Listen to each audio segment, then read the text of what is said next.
Find the value of n such that f of n equals p of n. Well, let's set this up. 1 over 64 to the n plus 2 has to equal 4 to the negative 2n plus 6. Whenever you're solving equations and you have all these exponent things going on, and we're in this section, we don't know anything about logarithms yet, what we need to do is we need to set this up so that they have the same exact base.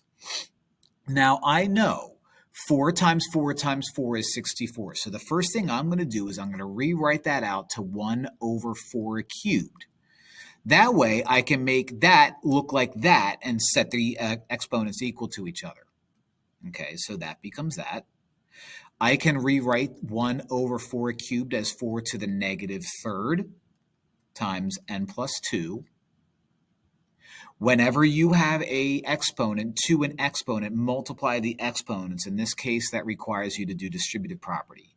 So 4 to the negative 3n minus 6.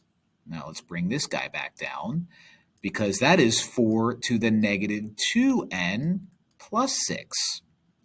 If you have terms of the same base that are equal to each other, then your exponents are going to be equal to each other. So negative 3n minus 6 is going to equal negative 2n plus 6.